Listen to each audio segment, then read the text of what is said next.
Abra sua Bíblia, por gentileza, no livro de Eclesiastes, no capítulo 11 e no verso 5. Eclesiastes, capítulo 11, verso 5. O texto sagrado diz: assim como você não conhece o caminho do vento, nem sabe como se formam os ossos no ventre da mulher grávida, assim também não entende as obras de Deus, que faz todas as coisas. Vou repetir uma vez só. Assim como você não conhece o caminho do vento, nem sabe como se formam os ossos no ventre da mulher grávida, assim também não entende as obras de Deus, que faz todas as coisas. Meu Deus, pedimos a direção do Teu Espírito Santo, o Espírito da verdade. Pedimos que o Senhor nos permita, além de informação meramente humana, racional, mais do que simplesmente arrazoarmos no nível mental, nós oramos que a Tua palavra fale e cale nos nossos corações. Nós oramos que ela produza luz e entendimento, que ela venha com aquela aplicação individual que só os céus podem promover, que ela produza não apenas, ó Deus, aquela fé e resposta de correspondência necessária, mas que aquilo que o Senhor começar aqui continue mesmo depois dessa reunião. E nós te damos glória, honra e louvor, pela certeza do que o Senhor não apenas vai falar, mas também fazer nas nossas vidas. Em nome de Jesus. Amém. O texto começa apresentando dois paralelos, duas ilustrações, antes de nos dar uma espécie de classificação do agir de Deus. Ele primeiro diz: assim como não sabes, uma versão diz, aqui eu estou lendo, diz: assim como você não conhece o caminho do vento. Depois diz: nem sabe como se formam os ossos no ventre da mulher grávida. Depois dessas duas ilustrações, ele diz: assim também não sabes, do mesmo jeito que você não sabe uma nem outra, assim também não sabes as obras de Deus, que faz todas as coisas. Essa palavra traduzida nas versões mais antigas como não sabes, aqui na Nova Almeida atualizada, ela apareceu como não conhece, depois não sabe e depois não entende. Embora no original seja exatamente a mesma palavra, acredito que essas tentativas de traduções diferentes visam apenas dar um significado mais abrangente, porque essa palavra, ela significa literalmente, no seu sentido primário, conhecer. Algumas possibilidades de expandir sua tradução é incluir junto com conhecer a ideia de perceber. Entre o conceito de percepção, existe nos léxicos uma menção específica de perceber e ver, ou seja, percepção visual. E acredito que justamente essa ideia de percepção visual é a que mais cabe no contexto. Porque quando ele diz assim como você não conhece o caminho do vento, ele basicamente não está falando apenas de algo que não se conhece, mas de algo que não se vê. Porque, por exemplo, eu posso saber em que direção o vento está soprando, pelo simples fato de que a brisa tocando o meu rosto denuncia. Ou observando as folhas de uma árvore balançando, eu sei, o vento está soprando para lá. Ainda que seja algo invisível aos nossos olhos, nós temos uma certa evidência. Mas nós temos hoje conhecimento não só de como as correntes de ar funcionam, a própria temperatura do ar produzindo movimento e circulação. Nós podemos até num determinado momento dizer está soprando para cá, mas nós não sabemos, como os antigos diziam, onde é que o vento faz a curva, onde é que a coisa muda. Eu, quando garoto, sou parte de uma geração anterior à do videogame. Parte da nossa diversão era soltar pipa. E uma hora a pipa está erguida para um lado porque o vento está soprando para lá. Daqui a pouco mudou completamente. E o caminho do vento é algo que, num momento específico, com determinados meios de checar, você pode dizer agora é assim, mas você não consegue acompanhar o processo com a vista dos olhos. Quando ele muda de exemplo, ele também fala de algo que acontece fora da vista dos olhos. Quando a Bíblia diz que nós não sabemos como se formam os ossos no ventre da mulher grávida, se a palavra significasse apenas saber ou conhecer, ela nem atualizada estaria mais. Porque hoje nós temos conhecimento científico e biológico da calcificação. Onde fala da formação dos ossos, é lógico que está falando da criança em desenvolvimento no ventre materno. E hoje nós temos o entendimento de como se dá a formação. No entanto, o processo acontece fora da vista dos olhos. Assim como no caso do vento, nós podemos ter algumas evidências. Mês a mês, naquela gestação, a barriga da mamãe está aumentando de tamanho, que denuncia que a criança está crescendo. Mas o processo acontece fora da vista dos olhos. Atualmente temos recursos tecnológicos que eles não tinham. Eu estou falando de mais de 2 décadas atrás, nas gravidez dos 2 filhos que Kelly e eu tivemos, a gente já pôde, pelo ultrassom, ir além da capacidade visual e descobrir que estava tudo bem com as crianças antes do nascimento. Eles, naquela época, não tinham nada que permitisse furar esse bloqueio da incapacidade de visualizar o processo. Mas mesmo nós hoje, nós temos pequenos vislumbres. A maior parte do tempo, o processo ainda acontece fora da vista dos olhos. E é depois de definir como um padrão e uma alegoria esses 2 exemplos de coisas que não são visíveis aos olhos, que a Bíblia diz, assim também não sabes, não conheces ou não entendes o agir de Deus, que faz todas as coisas. Ou seja, a Bíblia garante que Deus está agindo em tudo, mas não é porque Ele está agindo em tudo que significa que eu e você consigamos reconhecer o processo. Nós podemos até ter a evidência de alguns resultados, mas não acompanhar o processo. Porque o processo, assim como o caminho do vento, assim como o desenvolvimento da criança no ventre da mamãe, ela é, ou ele é, invisível aos nossos olhos. E o tema da minha mensagem hoje é o agir invisível de Deus. E há muitas razões pelas quais, biblicamente falando, nós podemos enumerar Deus ter escolhido agir de forma que é invisível aos nossos olhos.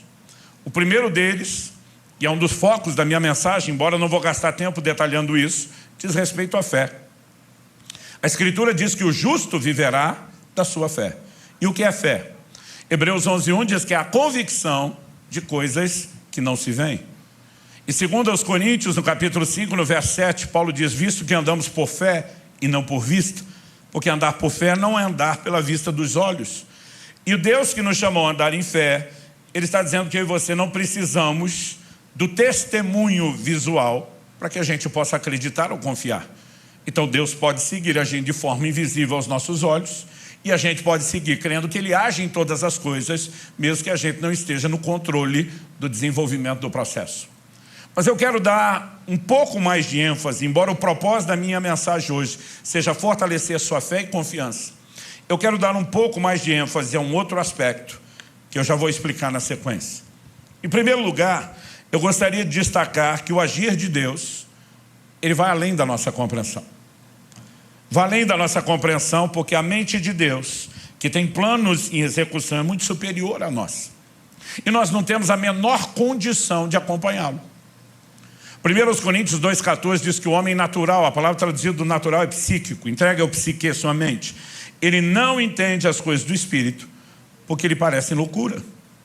Isaías 55, 8 e 9 diz que os caminhos de Deus são mais altos que os nossos. Por quê? Porque os pensamentos de Deus também são mais altos que os nossos. Então, planos e projetos estabelecidos por Deus determinam caminhos mais elevados do que seriam os nossos, porque nós não temos a capacidade de pensar, projetar, planejar, muito menos gerenciar como Ele tem. Agora, há algo interessante para se destacar nesse processo.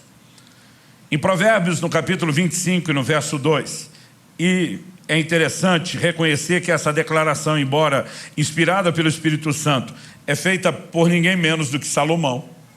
Um homem que teve conhecimento e sabedoria que atraía pessoas de longe para ouvi-lo dissertar sobre muitas coisas. Ele diz em Provérbios 25:2, a glória de Deus é encobrir as coisas, mas a glória dos reis é investigá-las. Outra tradução diz, a glória dos reis é esquadrinhá-las, mas a NVI diz, é tentar descobri-las. Ou seja, enquanto Deus se gloria por encobrir, por esconder, os homens se gloriam por tentar detalhar. São características de cada um.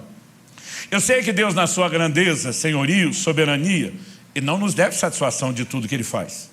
Mas a questão não é que Deus escolheu agir de forma que a gente não entenda apenas por má vontade de comunicar o que Ele faz. O que nós precisamos entender é o oposto. Ele intencionalmente escolheu não mostrar tudo o que faz, e Ele tem razões para isso. Eu lembro de quando garoto ouvi meu pai citando várias vezes um texto da Bíblia. Deuteronômio 29 diz, as coisas ocultas pertencem a Deus, as reveladas a nós e nossos filhos para sempre. Ou seja, no reino de Deus nós temos coisas que Deus revela, Mas nós temos coisas que Deus mantém oculto. As que Ele revela é porque assim Ele aprove revelar. As que Ele decidiu não comunicar é do direito dEle não dar satisfação. Mas nós precisamos entender que isso é mais do que uma decisão arbitrária, teimosa, sem fundamento. Ela é fruto de uma sabedoria que além da nossa capacidade de mensurar.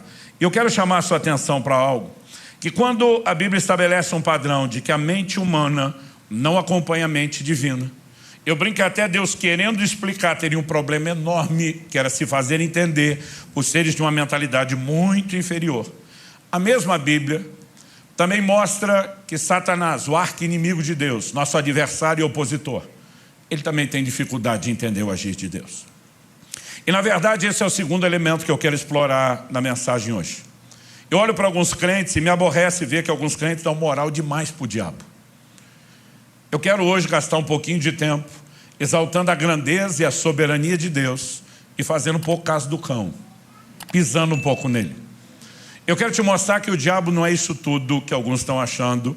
Eu quero te mostrar que a Escritura nos apresenta uma visão que é importante na fundamentação da nossa fé.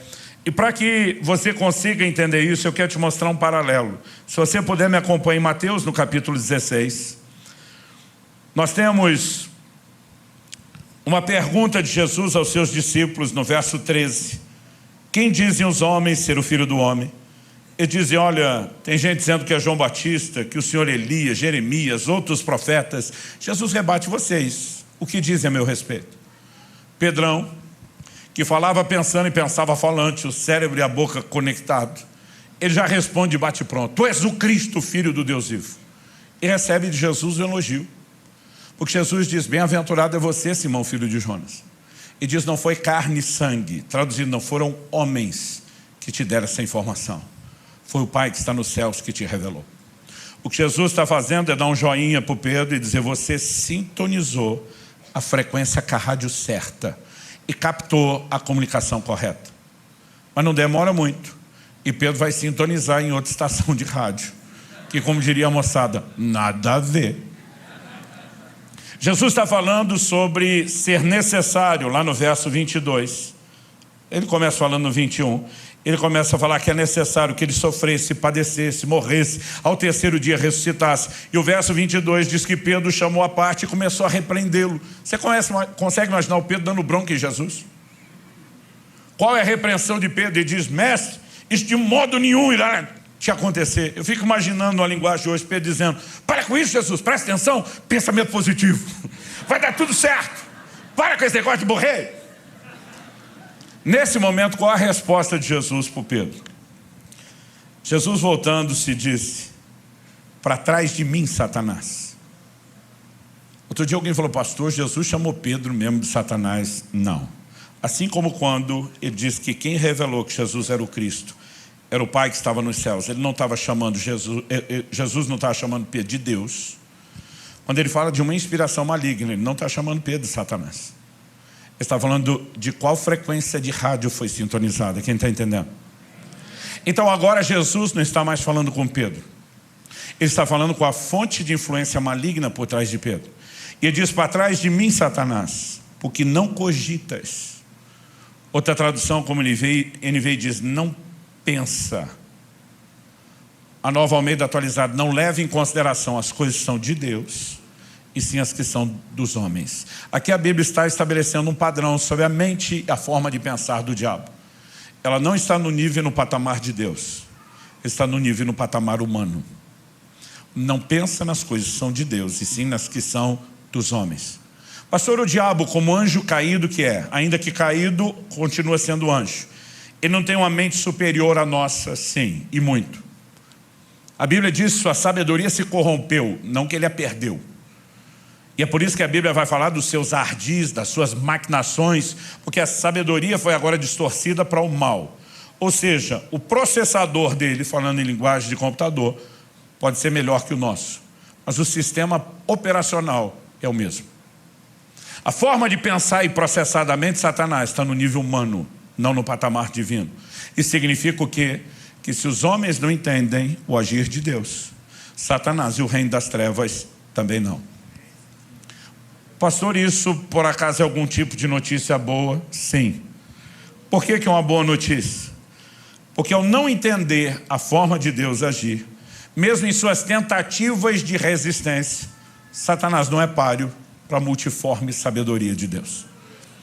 Olha o que diz Efésios capítulo 3, dos versos 8 até o 10. Efésios 3, de 8 a 10 diz assim: a mim, Paulo está falando, o menor de todos os santos, foi dada essa graça de pregar aos gentios o evangelho das insondáveis riquezas de Cristo. Ele está falando de coisas que não se sondam, não com a mente humana. E manifestar a todos qual é a dispensação do mistério. Veio de mistério, leia-se segredo. Que durante tempos passados esteve oculto em Deus. Lugar de oculto, você pode ler escondido.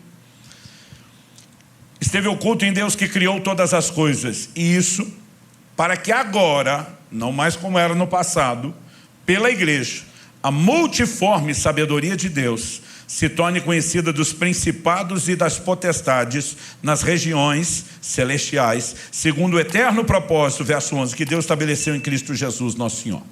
Então vamos entender algo. Paulo está dizendo que durante muito tempo no passado, Deus manteve algumas coisas em oculto, em segredo. E ele fez isso, por quê? Para que agora, pela igreja, ele manifestasse, revelasse sua multiforme sabedoria. Sabedoria de Deus é tão grande, é tão expansiva, é tão fora da nossa capacidade de mensurar, que a única tentativa, a Bíblia dá um adjetivo que o homem entenda, é multiforme, ela tem muitas formas. Ou seja, ela além de gigantesca, imensurável, imprevisível. Mas Deus fez questão de usar a igreja e o momento do aparecimento da igreja no cenário para jogar na cara dos principados e potestades sua multiforme sabedoria. A geração de meus pais tinha um ditado que repetiam com frequência e já caiu em desuso. Para indicar esperteza, eles diziam assim: enquanto você está indo, eu já estou voltando. Na verdade, isso é um encurtamento de uma outra versão que diz: enquanto você está indo com milho, eu já estou voltando com o fubá pronto. Eu diria que enquanto o diabo está indo, Deus já foi e voltou eternas vezes. E ele está mandando uma mensagem de que na obra redentora, no propósito em Cristo, ao levantar a igreja, ele jogou na cara dos principados e potestades sua multiforme sabedoria. Quando você olha para a Escritura ao longo do Antigo Testamento, não é clara a ideia de que Deus enviará seu Filho, que se fará homem e que precisará morrer por nós. Todo o conceito do reino de Deus neles era baseado no Messias que viria como um general de guerra e um conquistador no nível natural. Aliás, qual era o entendimento que eles tinham de reino de Deus? Ao longo das Escrituras, isso vai sendo expandido e o ápice é a revelação que nós temos no livro de Daniel. Quando Nabucodonosor sonha com uma estátua composta de 4 metais diferentes. Capítulo 2 fala que ele sonha com uma estátua que a cabeça era de ouro, o peito e os braços de prata, o ventre de bronze, mas as pernas de ferro. Então uma pedra era cortada sem auxílio de mãos, o que não fala de intervenção humana, mas divina. Essa pedra vinha atingir a estátua onde? Nos pés. A estátua esmiuçava, virava poeira, era levada pelo vento, não sobrava nada. Mas a pedra que a destruiu, crescia, se tornava uma montanha que enchia toda a terra. Daniel vai interpretar o sonho profético para o rei de Babilônia e diz: você é a cabeça. Babilônia foi o primeiro império de proporções mundiais na história da humanidade. Ninguém antes governou o mundo. Os babilônicos foram os primeiros, os pioneiros nisso. Mas ele olha para o rei e diz: depois de ti se levantará um reino inferior ao teu. Ou seja, mudança de metal é mudança de reino. E nós sabemos pelo livro de Daniel e a confirmação da história que os medo-persas sucederam os babilônios no governo mundial. Mas depois, por sua vez, também foram sucedidos por um terceiro reinado, já profetizado no livro de Daniel, a Grécia de Alexandre o Grande. Mas a Bíblia estava dizendo que não seria nos dias nem do primeiro, Babilônia, nem do segundo, os medo-persas, nem do terceiro império mundial, mas no dia do quarto, uma pedra viria para derrubar aquilo tudo. Qual é o quarto império? Romano. Quando que Jesus aparece dizendo: o tempo está cumprido e o reino de Deus é chegado? Nos dias do quarto império. É por isso que a expectativa estava altíssima. Todo mundo estava dizendo: a qualquer momento Deus vai derrubar o reino dos homens. Mas a expectativa deles era de um reino humano. Por isso que mesmo depois da ressurreição, Atos 1,6, os discípulos estão perguntando: é nesse tempo que restauras o reino a Israel. O que é que ele esperava andando com Cristo? Nós vamos dominar o mundo. A Bíblia diz que Tiago e João, com a ajuda de mamãe, vão interceder para Jesus, dizendo: Senhor, quando te assentares no trono da tua glória, permita que a gente se sente um à sua esquerda, outro à sua direita. O que os dois estavam pedindo? Deixa a gente ser ministro da fazenda e do planejamento. Deixa a faca e o queijo na mão da família. E a Bíblia diz que os 10 se revoltaram com isso. Por que revoltaram? Porque também queria os lugares à direita e à esquerda de honra. A maioria deles teve dificuldade para enxergar o aspecto espiritual. Por quê? Porque essas profecias não eram tão claras. Por que não eram tão claras? Deus fez questão de manter oculto, não apenas dos homens, mas do reino das trevas. Quando Jesus se manifesta, o diabo está vendido, perdido na história. A insinuação por meio de Pedro é: para que morrer? Desiste dessa ideia, nada disso. Mas quem que entra em Judas depois para negociar a venda e a traição de Jesus? O próprio Satanás. Outro dia alguém falou: pastor, bipolaridade. Eu falei: não, estava perdido. Ele não sabe se para o processo de declaração de Jesus de morte, ele não sabe se o encaminha de vez para a cruz para tentar eliminar a ameaça. E o fato é que, ao tentar se livrar de Cristo, sem que entendesse o que estava fazendo, o diabo cooperou para que a obra da redenção acontecesse. Por que ele fez isso? Porque ele queria cooperar com o plano de Deus? Não. Imagina Deus, com a linguagem de hoje para você entender, olhando do céu e dizendo: sabe de nada, inocente. Anos atrás eu vi uma declaração da irmã Valnice Milhomes, que eu gostei e incorporei no meu vocabulário. Ela dizia: assim como nós armamos ratoeiras para pegar ratos, Deus arma sataneiras para pegar Satanás. Ele coloca armadilhas diante de alguém que não consegue entender os movimentos divinos. E mesmo quando ele tenta se opor, ele acaba reincidindo num comportamento. Ele coopera com Deus. Eu sei que a ideia de Satanás a serviço de Deus é assustadora para alguns, mas esse aparente paradoxo, essa aparente contradição, ela precisa ser entendida e explorada na Bíblia. O diabo não acabou cooperando só para que a morte de Jesus acontecesse. Durante todo o Antigo Testamento, ele imagina que o povo do reino, todo o reino, precisa não só de um rei, precisa dos súditos. Ele imagina que é a descendência natural de Abraão. Até porque Deus fez promessas a Abraão e a sua descendência. Mas Deus disse para Abraão: sua descendência será numerosa como a areia do mar. Ele está falando de algo numeroso, incontável, sim. Mas Deus também disse: ela será numerosa como as estrelas do céu. O que ele estava dizendo? Só de outra coisa numerosa e incontável? Não, ele está dizendo: eu vou te dar uma linhagem terrena, mas eu também vou te dar uma linhagem celestial. É isso que João tenta explicar. Veio para o que era seu, a linhagem natural, mas os seus não receberam. Mas a todos quantos o receberam, deu-lhes o direito de serem feitos seus filhos. E Paulo vai explicar que os gentios são os filhos da fé. Aos romanos ele diz que nós fomos simplesmente enxertados na oliveira. E o que eu estou tentando te apresentar aqui? O conceito de povo de Deus, olhando só para a perspectiva de Israel natural, era incompleto. No Antigo Testamento, toda a oposição de Satanás se vira contra esse povo. O livro de Esther conta a história de como num dia tentaram exterminar uma raça inteira. Mas quando o diabo acorda, ele não só perseguiu o povo errado, empurrou Jesus para a cruz, contribuiu com o plano de salvação, mas ele assiste debaixo do seu nariz a fundação e o levantamento da igreja. E a Bíblia diz: por meio da igreja, Deus está manifestando sua multiforme sabedoria. Deus está dizendo para os principados e potestades: sabe de nada, inocente. A hora que ele percebe o que aconteceu é tarde, a igreja começou, o evangelho está sendo pregado com poder, um avivamento está acontecendo em Jerusalém. Mas Deus tinha dito: vocês vão receber poder ao descer sobre vós o Espírito Santo, e vocês serão minhas testemunhas onde? Jerusalém, Judéia, Samaria, até os confins da terra. Está falando de progressão. É quase como se dissesse São Paulo, região metropolitana, o estado, o país. Ele está falando de progressão. Mas ninguém saiu de Jerusalém. Pessoas vinham da Judéia, mas eles não estavam indo à Judéia. Mas Atos 8:1 diz: se levanta grande perseguição contra a igreja, porque agora o diabo vira o canhão de Israel para a igreja. E quando a perseguição começou, e ela foi intensa, Atos 8:1 não só diz que foi uma grande perseguição, mas Atos 8:4 diz que todos, exceto os apóstolos, foram dispersos. Estamos falando de uma igreja de milhares e milhares e milhares de pessoas, e só sobraram os apóstolos. Mas a Bíblia diz: por onde eles passavam, fugindo da perseguição, Eles pregavam o evangelho. Agora o evangelho transcende a Judéia, alcança a Samaria e começa a alcançar os gentios. Ou seja, a perseguição do diabo contra a igreja fez dele um dos primeiros agentes missionários da história da igreja. Mais uma sataneira. Nós temos muitas delas ao longo das escrituras. Martinho Lutero, o grande reformador, dizia: o diabo é o diabo de Deus. O que é que ele estava tentando dizer? Ele não está fora de controle.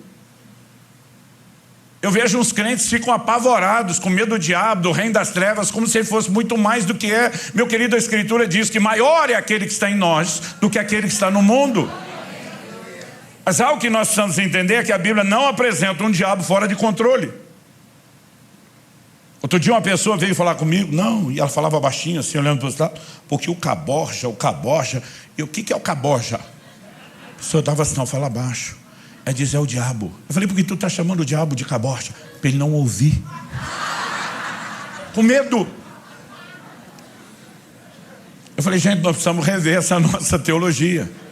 Houve uma época em que a igreja, chamada para entender batalha espiritual, começou a andar numa neurose, com medo, olhando para trás, por cima dos ombros.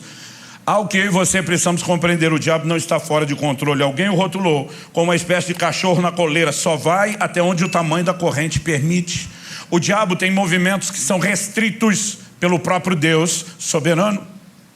1 de Pedro capítulo 5 verso 8 diz: o diabo, vosso adversário, anda em vosso derredor, bramando como leão, buscando a quem possa tragar. Ele pode tragar qualquer um? Não. É por isso que Efésios 4:27 diz: não deis lugar ao diabo. Nós temos um muro de proteção à nossa volta. E se você não dá, na linguagem dos crentes antigamente, brecha, ele não tem direito de entrar. Aliás, Tiago 4:7 diz: resistir ao diabo e ele fugirá de vós. 1 de Pedro 5:9, na sequência, depois de dizer que ele está buscando quem possa tragar, diz: resistir e firmes na fé. Tipo, não dá moral para ele não. Quando chegar a hora certa, Apocalipse 20 diz que um anjo descerá do céu e prenderá Satanás numa cadeia por 1000 anos. Um anjo. Não vai precisar de Miguel e todas as hostes angelicais. Um anjo só vai tirar Satanás de circulação. Mas a Bíblia diz por 1000 anos. E diz: quando os 1000 anos se completarem, importa que ele seja solto por um pequeno período de tempo, porque vai fazer um último servicinho para Deus, antes de ser lançado no lago de fogo e enxofre. E quando eu li isso, quando criança, do lago de fogo e enxofre, eu dizia: bem feito. Ao que eu e você precisamos compreender é que ao longo das escrituras nós não enxergamos um Satanás fora de controle. Por mais que ele tente se opor em rebeldia a Deus. Tente você imaginar o desafio de jogar xadrez, não só com o criador do xadrez, com a mente mais exímia possível para jogar o jogo, e que além de tudo isso, ele sabe antecipadamente todos os movimentos que o seu oponente vai fazer. Como é que alguém ganha esse jogo dessa pessoa? A Bíblia apresenta um Deus que não é só onisciente, mas é presciente, sabe tudo de antemão. Esse Deus é onipotente, é o Todo-Poderoso, onipresente. Com tudo isso, você acha mesmo que ele está fora do controle? Agora, o que nós precisamos entender e compreender é que às vezes esse Deus, por razões que não entendemos, porque tem um agir que é invisível aos nossos olhos, ele permite ações satânicas. Ou seja, biblicamente falando, existem permissões divinas para ações satânicas. Os historiadores dizem que Martinho Lutero, o reformador, hoje é o dia de falar dele, ele queria tirar o livro de Tiago da Bíblia, porque ele foi o cara que trouxe a revelação de volta para a igreja da salvação pela fé e não por obras. E quando ele lia Tiago dizendo: me mostra sua fé que eu te mostro minhas obras, ele não conseguia conciliar as declarações. Ele não viu o quadro completo. Ele achava que aquilo era contraditório e dizia: não merece estar na Bíblia. Se dependesse dele, o livro de Tiago tinha saído da Bíblia. Eu nunca me preocupei em tirar o livro de Tiago da Bíblia, mas se eu pudesse tirar um, teria sido o livro de Jó. Porque quando eu li o livro de Jó, me dava um desespero. Eu dizia: Deus, por que esse livro está aqui? Não é bom para você. Não é bom para a sua imagem. O livro começa com Deus falando de Jó, jogando na cara do cão, dizendo para o diabo: viste meu servo Jó, não há ninguém justo e irrepreensível como ele. Deus está dizendo: é o cara, é o crente modelo. Aí o diabo diz assim: também O Senhor abençoou o cara, as obras das suas mãos. O cercaste com a sebe, a palavra sebe significa muro. O que o diabo está dizendo? O cara, além de abençoado e feliz com a bênção, está rodeadinho por um muro de proteção. Ou seja, eu não posso tocá-lo. O diabo diz para Deus, me deixa tocar nele para ver se a festinha de fidelidade continua. Eu dizia para Deus, o Senhor vai jogar o jogo do diabo? Vai entrar nisso? Quando eu era criança, eu falava para alguns amigos, duvido que você faz, só para entrar na cabeça dele e ver ele fazer. Eu falei, só porque o diabo diz, duvido que o senhor faz, o senhor vai fazer. E Deus disse, tá bom, eu estou tirando a proteção e estou deixando você tocar. Toca no que ele tem, mas não toca nele. E a Bíblia diz que Jó não pecou, mesmo com a perda de tudo que ele tinha. Num segundo momento, eu jogo na cara do diabo e diz, está ali de pé, dando glória. As coisas que ele perdeu, está num patamar. Deixa eu tocar no corpo dele. O Senhor diz, toca no corpo, mas não tira a vida. Todas as permissões têm restrição. E o diabo toca no corpo. E ainda assim Jó não blasfema contra Deus. Eu dizia para Deus, tudo isso só para provar o ponto que o Senhor já sabia. E o Jó pagando a conta, porque o Senhor e o diabo estão nesse joguinho. Eu dizia, o Senhor não está sendo um bom Deus. Entregasse o crente meia boca na mão do Satanás, não o seu exemplar da vitrine. Alguém aqui já tentou ensinar Deus a ser Deus? Eu várias vezes quis dar sermão nele. O Senhor não está sendo um bom Deus, o Senhor não está fazendo direito. Não é para isso que o Senhor ganha, só faltava falar isso. E o livro de Jó me dava dor de barriga. E eu fiz malabarismos exegéticos para tentar explicar que o que aconteceu é culpa de Jó, não de Deus, porque alguém tinha que proteger a imagem de Deus. Então em Jó 3,25, Jó afirma, aquilo que eu temia me sobreveio, o que eu receava me aconteceu. Eu dizia, está aqui. Jó abriu a porta para o diabo pelo medo. E eu digo para as pessoas, isso é verdade. O medo é uma fé ao contrário. É a convicção de que algo ruim vai lhe acontecer. Eu dizia, o negócio tem nada a ver com Deus, é com o diabo. Foi ele que deu moral, deu espaço, deu lugar para Satanás. Onde uma pessoa que eu respeito muito, e ela também, de forma recíproca, sempre demonstrou muito respeito, ela me procura. E ela vem com um jogo de palavras assim, muito suave, alimentando meu ego para eu não perceber de cara o confronto. Eu disse, Subirá, me ajuda a entender uma coisa, porque você é uma pessoa assim, estudiosa das escrituras, sábio. Eu vi uma mensagem sua sobre Jó, mas eu não consegui acompanhar seu nível de raciocínio. Se você tiver paciência e puder me ajudar. E eu, pois não. Eu disse, eu vi você falando, baseado em Jó 3,25, que Jó deu lugar para o diabo. Eu falei, exatamente. Ela falou, só me ajuda a entender algo, porque assim, o seu raciocínio é muito rápido, eu não acompanhei. Ela diz no início do livro, Deus chama o cara de irrepreensível. E se Deus diz que o cara não tem do que ser repreendido, como é que você conseguiu botar defeito nele? Eu falei, então, Deus chamou mesmo de irrepreensível? Aí diz, segundo, você ensina as pessoas a não dar brecha. Mas o Jó vai lá e deu a brecha através do medo. Pela brecha o diabo já podia entrar porque ele autorizou. Mas em vez do diabo entrar pela brecha, ele fica esperando Deus dar autorização para usar a entrada da brecha que o Jó já deu. Ele diz, por que essa burocracia está misturando as responsabilidades de todo mundo? Eu falei, resumindo, você acabou com a minha doutrina. Eu falei, Luciano, o diabo só tocou porque Deus permitiu. E a verdade é que o diabo só toca em alguém com permissão, ou da própria pessoa, ou uma permissão soberana de Deus. E no livro de Jó, não é Jó dando a permissão. Só que para nós é desconfortável imaginar Deus entregando alguém de bandeja, em algum nível de exposição mesmo, que não seja completo, ao diabo. Mas mesmo se a gente tirasse o livro de Jó da Bíblia, não resolveria o problema. Por quê? Lucas capítulo 22, se você for rápido de endereço, abra comigo lá. Lucas 22, versos 31 e 32, tem a conversa de Jesus com o apóstolo Pedro, que é no mínimo, como diria o carioca, sinistra. Eu imagino os dois andando, caminhando juntos. E Jesus dizendo que está no 31, Simão, Simão, por 7 vezes, Deus chama alguém pelo nome 2 vezes seguida, repetido. Todas as 7 vezes na Bíblia, que vem alguma crise que vai ser tratada. Eu acho que se Pedro tivesse essa revelação, só de ouvir isso já dava um frio na espinha. Acho que ele já pensaria, deu ruim. Jesus disse, Simão, Simão, eis que Satanás pediu para peneirar vocês como trigo. Gente, não é uma conversa comum. Então, Pedro, deixa eu te dar a letra. Satanás, o cão, o caborja, quer peneirar vocês. Quer passar a peneira, é ver o que fica e o que passa. O cão quer peneirar os 6 e ver o que é que sobra. Imagina a cara de perplexo, surpreso de Pedro, olhando para Jesus dizendo: o Senhor não permitiria isso, não é verdade? Imagina Jesus numa pausa dramática, mantendo silêncio, sem responder nada. E o Pedro insistindo: Jesus, o Senhor não permitiria uma coisa dessa? Permitiria. Imagina Jesus dando até uma subiadinha de responder. Mas o que é que Jesus disse para Pedro? Pedro, eu orei por você. Imagino já Pedro querendo dar um suspiro: graças a Deus não vai acontecer. E Jesus termina: para que a sua fé não desfaleça. Resumindo, permissão concedida, a peneira vai comer solta. Mas isso não significa que eu estou te abandonando, isso não significa que eu estou virando as costas para você. Eu sou seu intercessor. E quando você se converter, fortalece os seus irmãos. Sabe o que Jesus está dizendo? O fato de eu dar uma permissão divina para uma ação satânica contra você não significa que eu te abandonei, e nem que eu não possa tirar lucro dessa situação. Eu estou intercedendo para a sua fé não desfalecer. Mais do que isso, quando você se converter, porque esse processo não vai te destruir, vai te aperfeiçoar.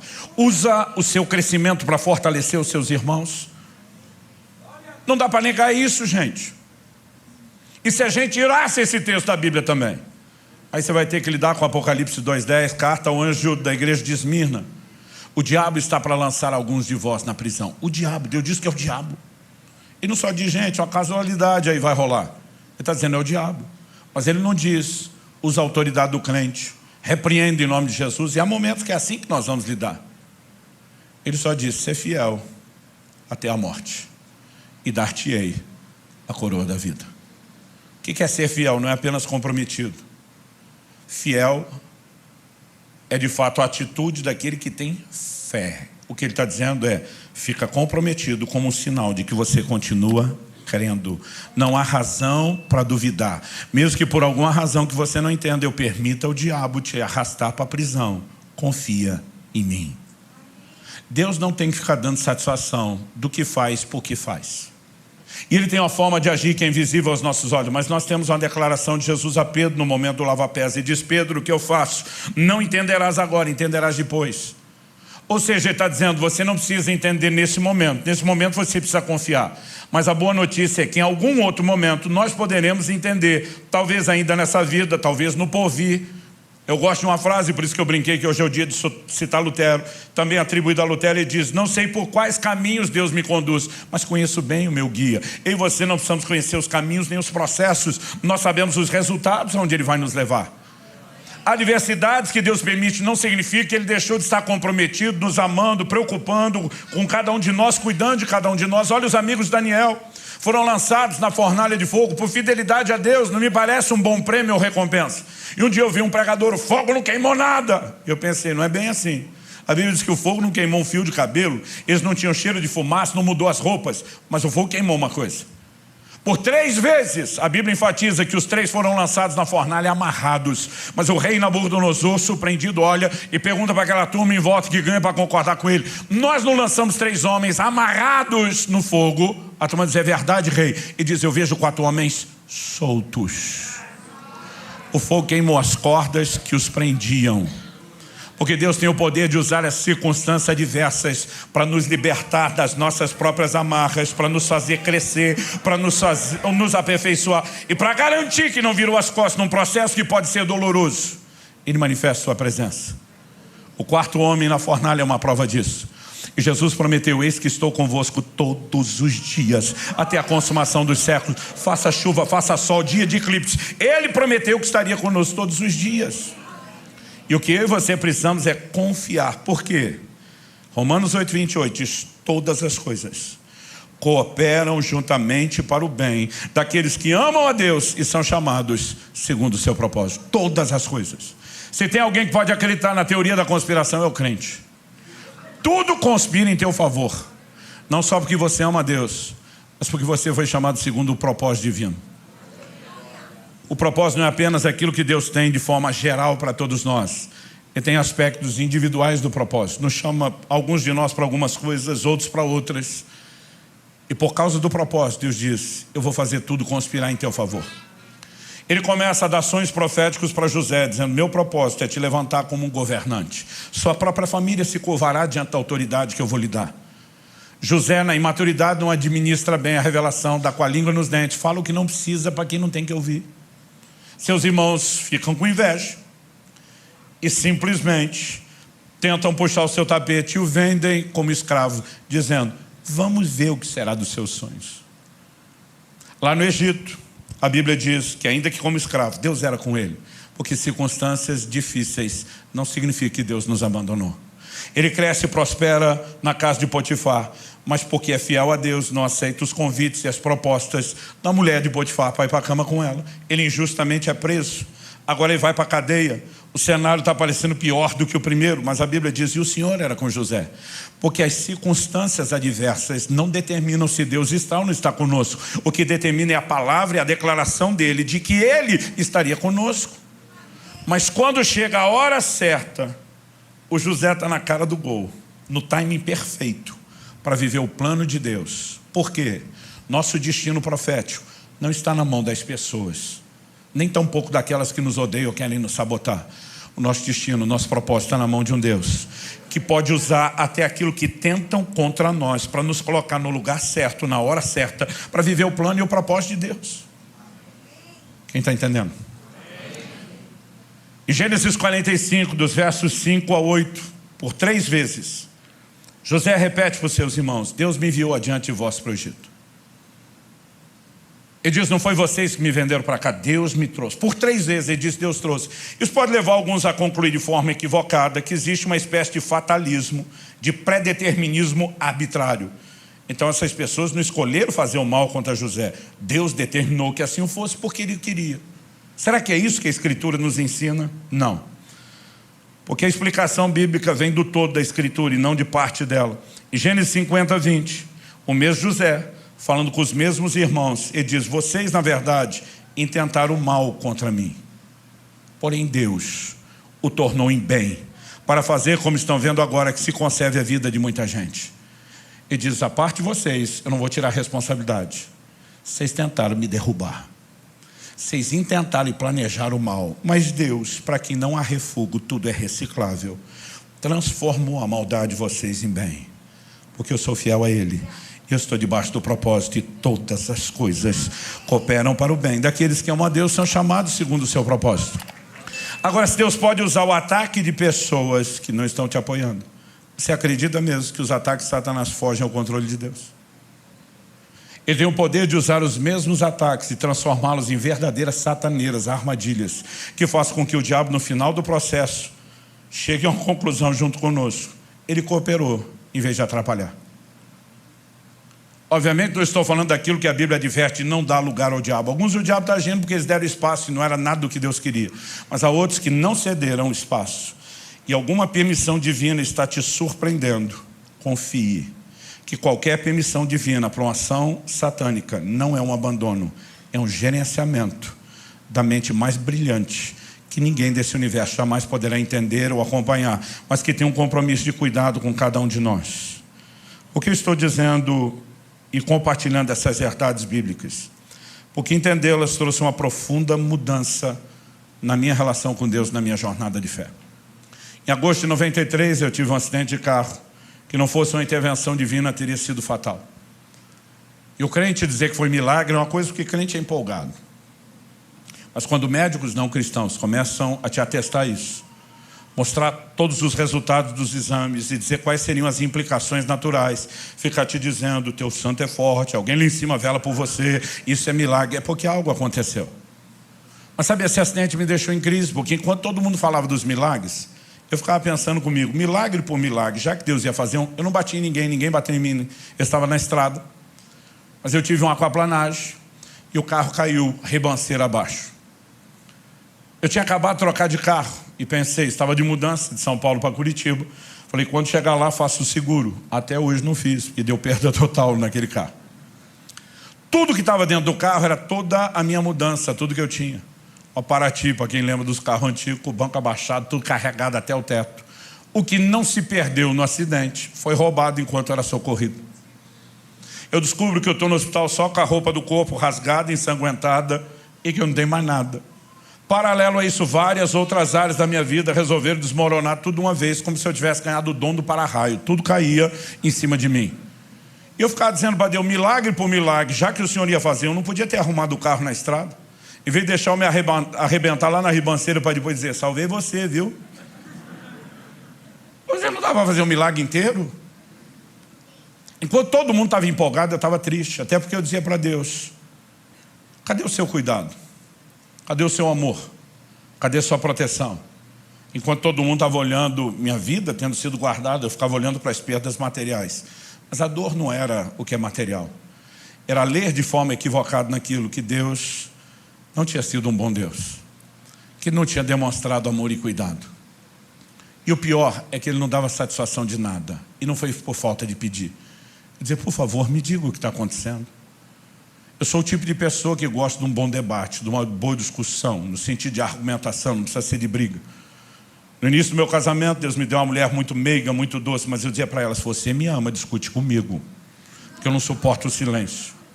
E Deus não falava nada. Eu ameacei ele, falei que ia fazer greve no ministério, que ia parar, nada. 1 ano e 3 meses depois, esse acidente acabou trazendo mudança, eu deixei o ministério itinerante e fui para o pastorado. Depois de um tempo, sendo provado à frente do pastorado, chegou o momento de ser reconhecido e ordenado. No dia da ordenação, eu e mais 2 colegas estamos recebendo oração em posição de mãos. E um dos pastores, na hora que impõe as mãos sobre mim para orar comigo, ele tem uma visão aberta de um anjo de Deus em pé ao meu lado. Ele viu o anjo como você está me vendo. Ele ouviu o anjo falar com ele como você está me ouvindo. E para encurtar a história, o anjo disse, diga para ele que o acidente de carro que ele teve no ano passado foi de fato, como ele diz nas orações dele, uma tentativa de Satanás. Porque eu dizia para Deus, você cuida do cão. O tempo todo na oração. Eu dizia, mas nós 2 sabemos que o diabo só toca com permissão. Eu dizia para Deus, nós 2 sabemos que ou é uma permissão humana ou uma divina. E nós 2 sabemos que não fui eu que dei a permissão. Então está dizendo para ele, por que é que o Senhor daria? Eu fui fiel. Sabota o crente meia boca, não eu. E o anjo diz, diga para ele que, como ele diz nas orações, de fato foi Satanás. Porque Satanás o via como uma ameaça e queria pará-lo. Mas o anjo diz, diga para ele, por que Deus o permitiu? Em agosto desse ano, isso completa 30 anos. E sabe o que é o curioso? Eu ainda tenho vergonha de contar essa história. O anjo disse, Satanás queria pará-lo porque o via como uma ameaça. Deus precisava pará-lo para não perdê-lo. O ministério dele estava crescendo mais rápido do que a capacidade dele de se deixar ser tratado e trabalhado por Deus. Era só uma questão de tempo. E o sucesso se transformaria em fracasso. Ele iria sucumbir debaixo do peso do próprio ministério. Deus precisava pará-lo e decidiu usar essa circunstância. O Senhor vai segurá-lo nessa cidade por um tempo até tratar profundamente com ele. Mas somente depois de muitos anos liberá-lo para voltar a correr e viajar não só o Brasil, mas as nações. Mal sabia eu que esse castigo ia levar pelo menos uns 25 anos, antes de voltar a fazer o que eu estava fazendo. Mas quando eu consegui entender o outro lado, a outra versão, a vergonha era enorme. Eu dizia para Deus, me perdoa. Eu estava aqui protestando, murmurando, reclamando da sua suposta falta de amor e cuidado, enquanto o Senhor estava cuidando de mim. Assim como não sabes o caminho do vento, nem como se formam os ossos no ventre da mulher grávida. É o que a Bíblia diz, não sabes as obras de Deus, que faz todas as coisas. Não é porque você não está vendo que Ele não está agindo. Mas eu descobri que Deus colocou diante do diabo uma sataneira. Ele doido para me destruir. Deus diz, vai que é tua. Pega o menino na estrada. E hoje, quando eu olho para trás, eu irônico e sarcasticamente falo para o cão, tu foi uma bênção na minha vida. E a vontade de dizer, mané. Achou que ia me destruir e contribuiu com o processo. Quem está entendendo?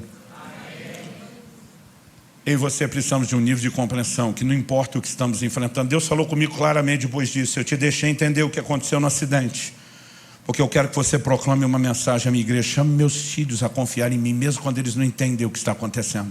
Leve-os a um lugar de confiança irrestrita. O Senhor diz, mas apesar de eu ter permitido que você entendesse o que aconteceu nesse acidente, para ajudar na didática do ensino, ele falou, isso não significa que eu vou ficar te dando satisfação de tudo que eu estou fazendo na sua vida daqui para frente. Mas algo que eu aprendi é confiar mesmo sem ver. Eu queria que você ficasse em pé para parecer que está acabando.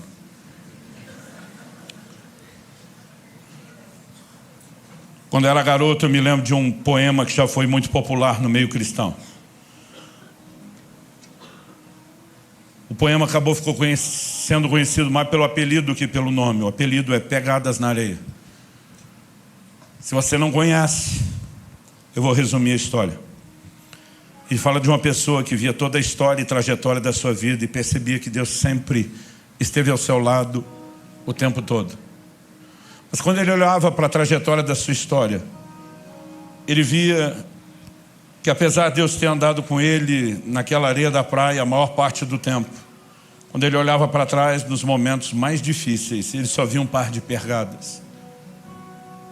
E a pergunta que fazia a Deus era: aonde o Senhor estava nos momentos mais difíceis? Porque o seu par de pegadas não estava ali. E a resposta de Deus era: o par de pegadas que sumiu não foi o meu, foram os seus.